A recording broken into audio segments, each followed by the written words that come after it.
Welcome to education time in Tamil. CBSE class 9th சயின்ஸில் இருக்கிற chapter 5 the fundamental unit of life. So இந்த சாப்டரில் நம்ம இப்போ plasma membrane and or cell membrane, plasma மெம்பரைன்னு சொல்லலாம், இல்லைன்னா செல் மெம்பரைன்னு சொல்லலாம். இது வந்து செல்லில் இருக்கக்கூடிய ஒரு பார்ட். நம்ம இதுக்கு முன்னாடி பார்ட்டில் செல்லில் நிறைய ஆர்கனைஸ் இருக்குன்னு பார்த்துருக்கோம். அந்த மாதிரி செல்லில் இருக்கக்கூடிய ஒரு பகுதி தான் இது. இது என்ன வேலையை செய்யுது, இதோட ஒர்க் என்ன, இது செல்லில் எங்கே இருக்கும் அப்படிங்கிறத பற்றியெல்லாம் தான் நம்ம இந்த பார்ட் 3 வீடியோவில் டீட்டெயிலாக நம்ம பார்க்க போகிறோம். அதுக்கு முன்னாடி சேனல் சப்ஸ்கிரைப் பண்ணாதவங்க சப்ஸ்கிரைப் பண்ணிக்கோங்க. பக்கத்துலேயே இருக்க பெல் சிம்பிளையும் கிளிக் பண்ணிக்கிட்டீங்க அப்படின்னா நம்ம அடுத்த வீடியோஸ் போடும்போது உங்களுக்கு வந்து நோட்டிஃபிகேஷன் தெரியும். இது வரையும் கிளாஸ் 9th பார்த்தீங்க அப்படின்னா நம்ம ஃபிசிக்ஸில் வந்து 3 சாப்டர் முடிச்சிருக்கோம், கெமிஸ்ட்ரியில் ஒரு சாப்டர் முடிச்சிருக்கோம். இப்போ வந்து நம்ம வந்து பயாலஜியில் ஃபர்ஸ்ட் சாப்டர் பார்க்குறோம். இதை கண்டினியூ பண்ணி நம்ம நிறைய வீடியோஸ் வந்து கிளாஸ் 9th வந்து போட போகிறோம். இந்த சேனலை வந்து மறக்காமல் சப்ஸ்கிரைப் பண்ணிக்கோங்க. உங்களுக்கு ஈஸியாக வந்து புரிகிற மாதிரி தமிழில் இருக்கும். ஓகேங்களா? சரி, what is a cell made up of? Cell அப்படிங்கிறது எப்படி உருவாச்சு, எதனால் உருவாச்சு அப்படின்னு பார்க்குறோம். What is the structural organism of the cell? அது வந்து ஸ்ட்ரக்சரல் ஆர்கானிசம் அப்படிங்கிறது செல் அப்படின்னு சொல்கிறோம் இல்லையா? அது ஏன் வந்து ஸ்ட்ரக்சரல் ஆர்கானிசம் செல் அப்படின்னு சொல்கிறோம்? How is the cell organise? Cell அப்போ எப்படி வந்து அமைக்கப்பட்டிருக்குது, அதோட அமைப்பு எப்படி இருக்குது, எப்படி அமைக்கப்பட்டிருக்கும் அப்படிங்கிறத பற்றியெல்லாம் நம்மளை கொஸ்டின் கேட்குறாங்க. நமக்கே தோணுது இல்லை, செல்னு படிக்கணும். நம்ம பாடி லிவிங் ஆர்கானிசம் எல்லாமே செல்லால் ஆனது. இப்போ நம்ம செல்லுக்குள்ளேயும் ஆர்கனைஸ் இருக்குன்னு நம்ம பார்த்துட்டோம். அந்த ஆர்கனைஸ் எல்லாம் இருக்கிறதுனால தான் செல் அப்படிங்கிறது ஒரு லிவிங் திங்ஸாகவே இருக்குது. அதாவது உயிரிழக்கக்கூடிய ஒரு பகுதியாகவே செல் அப்படிங்கிறது இருக்குது அப்படிங்கிறத போன பார்ட் வரும் நம்ம பார்த்தோம் இல்லைங்களா? சரி, இப்போ if we study a cell under a microscope, நம்ம செல்லை பற்றி நல்லா படிக்கணும் தெரிஞ்சுக்கணும் அப்படின்னு வச்சிங்கன்னா கண்டிப்பாக மைக்ரோஸ்கோப்பில் பார்த்தா மட்டும்தான் நமக்கு செல் அப்படிங்கிறது தெரியும். ஏன்னா இதுக்கு முன்னாடி பார்ட்லாம் நம்ம பார்த்துட்டோம். நம்ம தனியாக ஏதாவது வெறும் கண்ணில் எடுத்து நம்ம அந்த ஆனியன் கீழே பார்த்தா நமக்கு செல் தெரிஞ்சிச்சா? தெரியாது இல்லைங்களா? அப்போ அதை என்ன பண்ணணும், நம்ம மைக்ரோஸ்கோப்பில் வச்சு தான் நம்ம வந்து என்ன பண்ணணும், அதை பார்த்தோம். அப்போ தான் நம்ம வந்து செல் ஸ்ட்ரக்சரே நம்மளுக்கு வந்து ஓரளவுக்கு தெரிஞ்சிச்சு இல்லைங்களா? சரி, அதில் நம்ம என்ன பார்த்தோம்? we would come across 3 features in almost every cell. நீங்கள் அதில் வந்து பார்த்தீங்கன்னா எப்படியும் ஒரு 3 ஃபீச்சர்ஸை வந்து நீங்கள் அதில் பார்த்துருக்க முடியும். ஒரு 3 ஆர்கனில் வந்து அதில் நீங்கள் பார்த்துருக்க முடியும். என்னென்ன ஆர்கனல் பார்த்துருக்கோம்?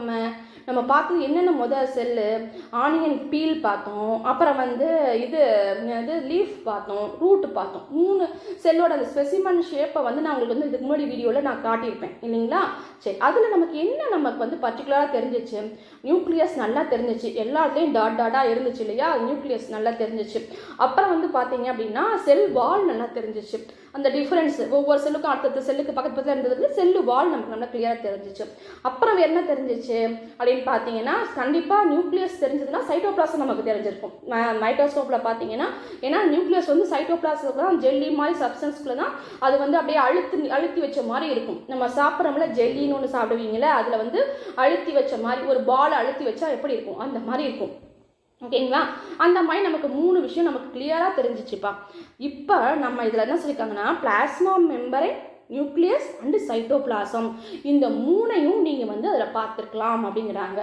நம்ம பிளான்ட் செல் பார்த்தோம், பிளான்ட் செல்லில் வந்து செல் வால் பார்த்தோம். இது என்ன பிளாஸ்மா மெம்பரைன் அப்படிங்கிறது அப்படின்னு பார்த்தீங்கன்னா இது வந்து அனிமல் செல் இருக்கக்கூடியது பிளாஸ்மா மெம்பரைன். ஓகேங்களா? அனிமல், ஹியூமன் இந்த மாதிரி நம்மளோட செல் இருக்கக்கூடியது இந்த பிளாஸ்மா மெம்பரைன்ங்கிறது. அப்போ அது என்ன அப்படின்னு பார்த்தீங்கன்னா பிளான்ட் செல்லுக்கும் அனிமல் செல்லுக்கும் இருக்க மேஜர் டிஃப்ரென்ஸ் இந்த பிளாஸ்மா மெம்பரைன் பிளான்ட் செல் வாலும். ஓகே, செல் மெம்பரைன் சொல்கிறோம் இல்லையா? அப்போ செல் வால்னு சொல்லிக்குவோம். செல் வால் சொல்கிறோம், செல் மெம்பரைன் வச்சுக்குவோம். ஓகே, சரி. இப்போ ரெண்டுக்கும் என்ன வித்தியாசம் அப்படின்னு பார்த்தீங்கன்னா ஸ்ட்ராங்கான ஒரு ஸ்ட்ரக்சர் இருக்கக்கூடியது செல் வால். நமக்கு தெரியும், நமக்கு பிளான்ட்டோட ஸ்டெம்மையோ இல்லை பிளான்ட்டோட அந்த இதை வந்து நம்மளால் அவ்வளோ சீக்கிரம் வந்து அதை கட் பண்ண முடியாது. ரொம்ப ஸ்ட்ராங்காக இருக்கும் இல்லைங்களா? ஃப்ளெக்சிபிளாக இருக்காது இல்லைங்களா? சரி, இதே அனிமல் செல்லு இதை மாதிரி பார்த்தீங்கன்னா நமக்கு எவ்வளோ ஃப்ளெக்சிபிளாக இருக்குது. அந்த மாதிரி பிளான்ட் வால்ங்கிறது ஸ்ட்ராங்காக, அதாவது செல் வால் அப்படிங்கிறது நல்லா ஸ்ட்ராங்காக இருக்கும். இதே பிளாஸ்மா மெம்பரைன்ங்கிறது வந்து பார்த்திங்கன்னா மெல்லிசான ஒரு ஜவ்வு, அதாவது மெல்லிசா ஸ்கின் மாதிரி நல்ல மெல்லிசான ஒரு தோல் மாதிரின்னு வச்சுக்கோங்களேன். அது எப்படி கவர் பண்ணியிருந்தால் எப்படி இருக்கும் நமக்கு அந்த மாதிரி இருக்கும். அது ஒரு ஷேப்பில் நிற்குமா? நிற்காது இல்லைங்களா? நம்ம எந்த ஷேப்பில் வேணாலும் மாறும். அந்த மாதிரி இருக்கக்கூடிய ஒரு பகுதி தான். ஓகேங்களா? சரி, இதுதான் வந்து பிளாஸ்மா மெம்பரைன்ங்கிறது அப்படிங்கிறது. அப்போ என்ன வித்தியாசம்? இது வந்து அனிமல் செல்ஸில் இருக்கும். ஓகே, சரி. All activity inside the cell and interaction of the cell with its environment are possible due to this features. இது வந்து எல்லா ஆக்டிவிட்டிலையும் நம்ம பார்த்துருக்கோம். எல்லா ஆக்டிவிட்டிலையும் என்ன ஆகுது அப்படின்னு பார்த்தீங்கன்னா, செல்லுக்குள்ள செல் இன்சைட்லையும் and interaction of the cell with the environment, அதாவது செல்லுக்கு வெளியிலையும் இருக்கக்கூடிய செயல்கள் அப்படிங்கிறது இந்த ஃபீச்சர்ஸ், அதாவது இதன் மூலமாக தான், இதற்குரிய ஆர்கனல்ஸ் மூலமாக தான் நமக்கு வந்து நடக்குது. ஓகேங்களா, சரி. இதில் முக்கியமாக எதன் மூலமாக நடக்குது? பிளாஸ்மா மெம்பரைன் மூலமாக நடக்குது. இதைத்தான் நம்ம இப்போ பார்க்க போகிறோம். லெட் அஸ் see how, அது எப்படி அப்படிங்கிறது தான் நம்ம இப்போ பார்க்க போகிறோம். ஓகேங்களா, செல்லுக்கு உள்ளே நடக்கக்கூடிய ப்ராசஸும் ஆக்டிவிட்டீஸும் செல்லுக்கு வெளியில் செல் எப்படி வந்து என்வாயர்மெண்ட்டோட தொடர்பு ஏற்படுத்தியிருக்குது, அதுக்கு வெளியில் வந்து செல் வந்து என்னென்ன வேலைகளை பண்ணுது, எது அதுக்கு வேணும், எது அதுக்கு வேணாங்கிறது எப்படி டிசைட் பண்ணுது, இதெல்லாம் பற்றி தான் நம்ம இப்போ என்ன பண்ண போகிறோம்? பார்க்க போகிறோம். ஓகேங்களா, அப்போ உள்ளேயும் வெளியிலையும் தொடர்பு இருக்கக்கூடியது எது? செல்லுக்கு உள்ளேயும் வெளியிலையும் தொடர்பு இருக்கக்கூடியது. பாருங்கள், இந்த படத்தை நம்ம பார்த்துட்டு போனோம்னா நமக்கு ஈஸியாக புரியும். இந்த படம் பாருங்கள், இது வந்து ஒரு அனிமல் செல்லோட படம். ஓகே, சரி. நம்ம பாடி செல்லும் இப்படி தான் இருக்கும். இதில் வந்து நம்ம பார்த்த அந்த 3 ஃபீச்சர்ஸ் என்னென்ன அப்படின்னு பார்த்தீங்கன்னா, பிளாஸ்மா மெம்பரைன் ஒன்று இருக்குதுங்க இல்லையா, இது மேலே வந்து அவுட்டர் செல், இந்த லைன்ஸ் மாதிரி பார்த்தீங்களா, ஃபுல்லாக செல்லு ஃபுல்லாகவே இருக்கு பாருங்கள் இந்த லைன். ஓகே, அடுத்து சைட்டோபிளாசம். சைட்டோபிளாசம்ங்கிறது என்னது? இந்த செல்லுக்குள்ளார அந்த மெம்பரைன் உள்ளார வந்து ஃபுல்லாக சுற்றி இந்த ஜெல்லி மாதிரி எல்லா பக்கமும் பரவிருக்கு பாருங்க. இது எல்லா பக்கமும் இருக்கக்கூடிய சைட்டோபிளாசம். அடுத்தது வந்து நியூக்ளியஸ். நியூக்ளியஸ் நமக்கு வந்து ஒரு டார்க்கான சர்க்கிள் ஷேப்பில் இருக்கும். நியூக்ளியோலஸ் இதெல்லாம் சேர்ந்தா நியூக்ளியஸ் நம்ம சொல்கிறோம். ஓகேங்களா, சரி. இது வந்து டார்க்கான ஒரு சர்க்கிள் ஷேப்பில் இருக்கும். இதன் 3 பற்றியும் தான் நம்ம வந்து டீட்டெயிலாக பார்க்க போகிறோம். இன்னும் நிறைய இருக்குது, அதெல்லாம் ஃபர்தராக நம்ம அடுத்தடுத்து பார்ப்போம். இப்போ நம்ம பார்க்க போகிறது இந்த பிளாஸ்மா மெம்பரைனை பற்றி மட்டும். ஓகேங்களா, சரி. Plasma membrane or cell membrane அப்படிங்கிறது இந்த பாருங்கள், இந்த அவுட்ரு செல், இந்த படத்தை காட்டுக்கு பார்த்தீங்கன்னா இந்த அவுட்ரு செல், இதுக்குள்ளே தான் நமக்கு வந்து பார்த்தீங்கன்னா ஃபுல்லாக சைட்டோபிளாசம் ஃபில் ஆகிருக்கும். அது உள்ளார நியூக்ளியஸ், மைட்டோகாண்ட்ரியா, அப்புறம் வந்து ரிபோசோம், லைசோசோம், இந்த மாதிரி நிறைய ஆர்கனல்ஸ் வந்து உள்ளே இருக்கும். இந்த பிளாஸ்மா மெம்பரைனோட இந்த சின்ன ஒரு பகுதியை எடுத்து அது எப்படி இருக்குங்கிறதுக்காக இந்த படம் நமக்கு வந்து காட்டியிருக்கோம். ஓகேங்களா, இதை பார்த்துக்கோங்க. ஏன்னா இது நமக்கு இந்த படம் நமக்கு ரொம்ப ஹெல்ப்ஃபுல்லாக இருக்கும். ஓகேங்களா, சரி. இந்த படத்தை வந்து பார்த்துக்கோங்க. இதில் வந்து பார்த்தீங்க அப்படின்னா நமக்கு இந்த இருக்கக்கூடிய சின்ன சின்ன அந்த செல் இதுக்கு பார்த்தீங்களா, இதில் எல்லாத்துலேயும் வந்து இது எப்படி இது வழியாக வந்து நடக்குது, இந்த மெம்பரைன் வந்து என்ன வேலையை செய்யுது அப்படிங்கிறதுக்கு இந்த சின்ன சின்ன கேப் வழியாக என்னென்ன நடக்கும் அப்படிங்கிறது நம்ம பார்த்துக்க முடியும். ஓகே, சரி. இப்போ நம்ம பார்க்க போகிறோம். This is the outermost covering of the cell that separates the contents of the cell from its external environment. இது வந்து ஒரு அவுட்டர் மோஸ்ட் கவரிங், செல்லோட வெளிப்பகுதியில் இருக்கக்கூடிய ஒரு உரை, ஒரு கவர். ஓகேங்களா, ரேப்பர் அந்த மாதிரி சொல்லலாமா? சரி. அப்போ அவுட்டர் மோஸ்ட் கவரிங் தான் என்னது? பிளாஸ்மா மெம்பரைன்ங்கிறது. இது என்ன பண்ணுது? செல்லை வந்து பிரிக்குது. எதிலிருந்து பிரிக்குது? எக்ஸ்டர்னல் என்வாயர்மெண்ட்லேருந்து, நம்ம பாடியில் இருக்கக்கூடிய இன்னொரு செல்லில் இருந்தோ இல்லை நம்ம பாடியில் இருக்கக்கூடிய மற்ற அதை சுற்றி இருக்கக்கூடிய பகுதிகளில் இருந்தோ என்ன பண்ணுது? அந்த செல்லை வந்து பிரித்து காட்டுது. ஓகேங்களா, அப்போ இதுக்குள்ளார இது நான் ஒரு தனி செல்லுப்பா, இந்த செல்லை வந்து என்னை வந்து டிஸ்டர்ப் பண்ணாதீங்க, நான் வந்து கவர் பண்ணி வச்சுருக்கேன். எதெல்லாம்? அது உள்ள ஆர்கனல்ஸ் எல்லாம் நான் வந்து கவர் பண்ணி வச்சுருக்கேன். இதுதான் வந்து பார்த்தீங்க அப்படின்னா பிளாஸ்மா மெம்பரைன். ஓகே, சரி. இந்த plasma membrane allows or permit the entry and exit of some material in and out of the cell. சரி, நான் இப்போ கவர் பண்ணி வச்சுட்டேன். சின்ன தேவையான ஆர்கன்ஸ் எல்லாம் சேர்த்து நான் ஒரு கவர் போட்டு நான் வச்சுருக்கேன். இதுதான் பிளாஸ்மா மெம்பரைன் சொல்லுது. அப்போ அது என்ன சொல்லுது அப்படின்னு பார்த்தீங்கன்னா, அதுக்கு என்ன தேவையோ அதை மட்டும் நான் வந்து அலோவ் பண்ணுவேன், எனக்குள்ளே வரத்துக்கு நான் அலோவ் பண்ணுவேன். அது மாதிரி எனக்கு தேவையில்லாத ஏதாவது என் பாடிக்குள்ளே, அதாவது செல் மெம்பரைனுக்குள்ளே உருவாச்சு அப்படின்னா அதை நான் வெளியில் போகிறதுக்கு அலோவ் பண்ணுவேன். அவ்வளோதான். ஓகேங்களா, சரி. இந்த plasma membrane allows or permit, அது பர்மிஷன் கொடுக்குது, இல்லைன்னா உள்ளே வரத்துக்கு அலோவ் பண்ணுது. எது அலோவ் பண்ணுது? Entry and exit of some material, ஒரு சில மெட்டீரியலை மட்டும் அலோவ் பண்ணுது. எதுக்கு? In and out of the cell, செல்லுக்குள்ளே வரத்துக்கும் செல்லை விட்டு வெளில போகிறதுக்கும் அலோவ் பண்ணுது. It also prevents movement of some other materials. இது வந்து என்ன பண்ணுது அப்படின்னு பார்த்தீங்கன்னா பாதுகாக்குது. எதை பாதுகாக்குது? அதாவது இந்த செயல்கள் உள்ளே வர்றது வெளில போகிற செயல்கள் மூலமாக அந்த செல்லில் கூடிய மற்ற மெட்டீரியல்ஸை வந்து அது பாதுகாக்குது. மற்ற ஆர்கனல்ஸ், சின்ன சின்ன குட்டி குட்டி ஆர்கனல்ஸ் இருக்குல்ல, அதெல்லாம் வந்து இது வந்து பாதுகாக்குது. The cell membrane therefore is called the selectively permeable membrane. இந்த மாதிரி அதுக்கு தேவையானதை மட்டும் அலோவ் பண்ணுறது, தேவையில்லாத வெளில தள்ளுறது, இந்த வேலையெல்லாம் செய்கிறதுனால அதை என்ன சொல்கிறோம்? செலக்டிவ்லி பெர்மியபிள் மெம்பரைன் அப்படின்னு சொல்கிறோம். அதுக்கு தேவையானதை மட்டும் அலோவ் பண்ணக்கூடிய ஒரு பகுதி. ஓகேங்களா? அதுதான் செலக்டிவ்லி பெர்மியபிள் மெம்பரைன் அப்படின்னு சொல்கிறோம். ஓகே, ஸோ இப்போ பிளாஸ்மா மெம்பரைன்றது என்னன்னு புரிஞ்சிச்சா? செல்லை சுற்றி உள்ள ஒரு உரை, இது என்ன பண்ணுது? ஒரு லேயர், இது என்ன பண்ணுது? எனக்கு தேவையான ஆர்கனல்ஸ் எல்லாம் உள்ளே வச்சு அது ஒரு செல் அப்படிங்கிற ஒரு ஸ்ட்ரக்சரை கொடுக்குது. இது என்ன பண்ணும்? இதுக்கு தேவையான பொருளை வெளியிலேருந்து எடுத்துக்கும், அதே மாதிரி தேவையில்லாத வெளியில் தள்ளிடும். இது செல்லுக்குள்ளே உள்ள ஆர்கனல் மூமெண்ட்டை பாதுகாக்குது. அதன் மூலமாக அதை என்ன சொல்கிறோம்? செலக்டிவ்லி பெர்மியபிள் மெம்பரைன்னு சொல்கிறோம். ஓகே, சரி, இது மட்டுமா? அப்போ வேறு என்ன பண்ணுது? How does the movement of substance take place into the cell? அப்போ என்ன மூமெண்ட் செல்லுக்குள்ளற, என்ன மூமெண்ட் செல்லு, அதாவது ஒரு நம்ம சொன்னோம் இல்லையா, தேவையானது உள்ளே கொண்டு வரும், தேவையில்லாத வெளில தள்ளிடும்னு. அப்போ அந்த மூமெண்ட், அந்த சப்ஸ்டன்ஸ் மூமெண்ட் அப்படிங்கிறது எது, எங்கே நடக்குது? How does the substance move out of the cell? Substance வந்து எப்படி வந்து செல்லை விட்டு வெளியில் போகுது? நம்ம என்ன சொன்னோம்? செல்லுக்கு தேவையானது உள்ளே அலோவ் பண்ணும், தேவையில்லாத வெளில தள்ளிடும்னு சொன்னோம்ல, இது எப்படி நடக்குதுன்னு கேட்குறாங்க. Some substance like carbon dioxide or oxygen can move across the cell membrane by a process called diffusion. அப்படி நடக்கக்கூடிய சப்ஸ்டன்ஸ், இந்த மூவ் ஆகக்கூடிய சப்ஸ்டன்ஸில் ஒன்று என்ன அப்படின்னு பார்த்தோம்னா கார்பன் டை ஆக்சைடும் ஆக்சிஜனும்ப்பா.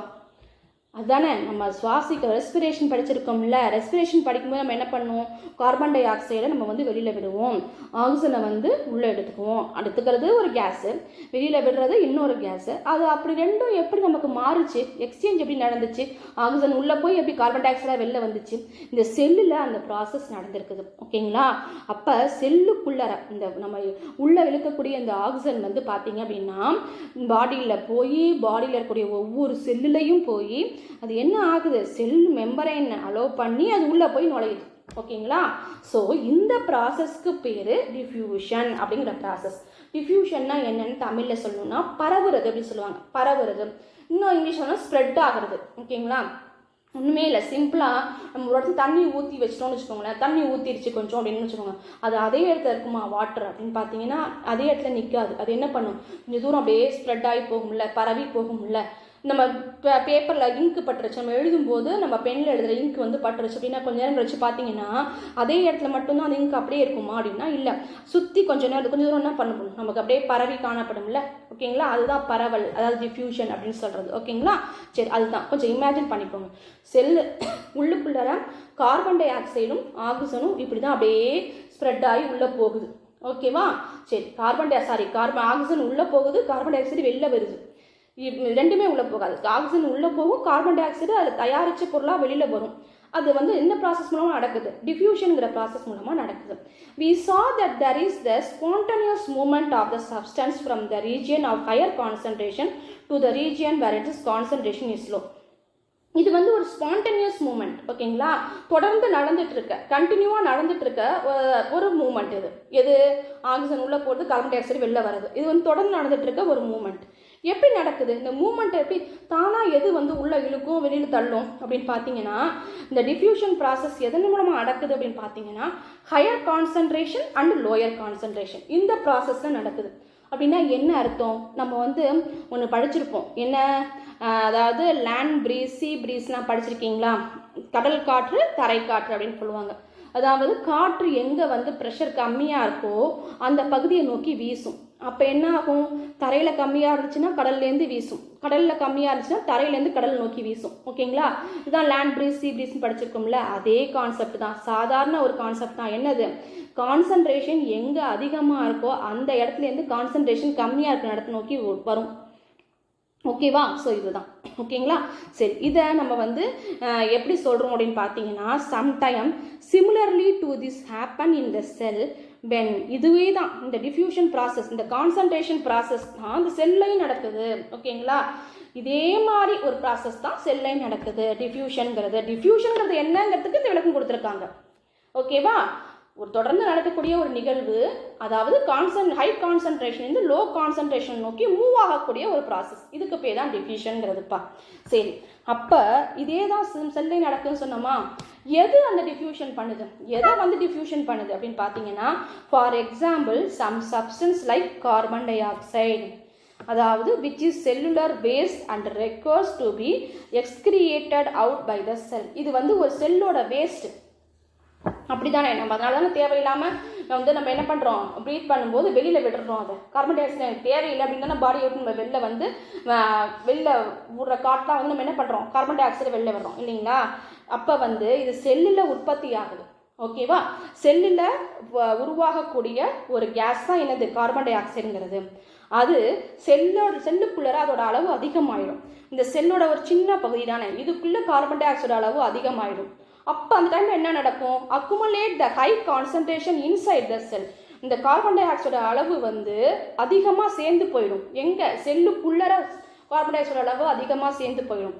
அப்போ என்ன ஆகும் அப்படின்னு பார்த்தீங்கன்னா, இந்த செல் எக்ஸ்டர்னல் என்வரன்மெண்ட் இந்த concentration of CO2 is low as compared to that inside the cell.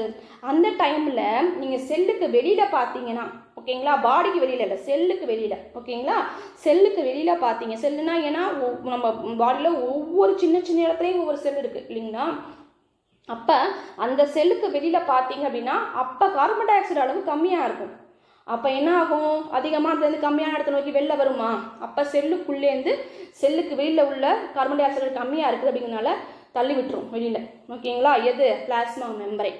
Plasma membrane எனக்குள்ளே அதிகமாக கார்பன் டை ஆக்சைடு இருக்குது, நீ வெளியில் கம்மியாக தானே இருக்குது அப்படின்னு வெளில தள்ளிடும். ஓகேங்களா, சரி, இதுதான் நடக்குது. இதுக்கு பேர் தான் டிஃப்யூஷனுங்கிறது. இதே மாதிரி தான் என்ன பண்ணும், as soon as there is a difference of concentration of CO2 inside and outside of cell, அதாவது உள்ளேயும் வெளியிலையும், செல்லுக்கு உள்ளேயும் வெளியிலையும் இந்த carbon di oxide concentration difference இருக்கிறதுனால, கார்பன் டை ஆக்சைடு கான்சன்ட்ரேஷன் அளவு நமக்கு மாறுறதுனால என்ன ஆகுதுன்னு பார்த்தீங்கன்னா, CO2 moves out of the cell from the region of higher concentration to the region flows concentration outside the cell by the process of diffusion. So இந்த மாதிரி high கான்சன்ட்ரேஷன்லேருந்து low concentration இருக்கக்கூடிய வெளிப்பகுதியை நோக்கி இந்த CO2வை செல் வந்து வெளியில் தள்ளிடுது. இந்த ப்ராசஸ் தான் டிஃப்யூஷன் அப்படிங்கிறது. புரியுதுங்களா? ஓகே, அப்போ செல் மெம்பரேன் முக்கியமான ஒரு வேலையை பண்ணுது. அதுக்குள்ளே வந்து கார்பன் டை ஆக்சைடு சேர்ந்துச்சுன்னா அது சேர விடாது. அதிகமாக இருக்குது, எனக்கு வேணாம் அப்படின்னு வெளியில் கம்மியாக தானே இருக்குது வச்சுக்கோன்னு தள்ளி விட்டுரும். ஓகேங்களா, இந்த ப்ராசஸ்க்கு பேர் diffusion. Similarly O2 enters the cell by the process of diffusion when the level or concentration of O2 inside the cell decrease.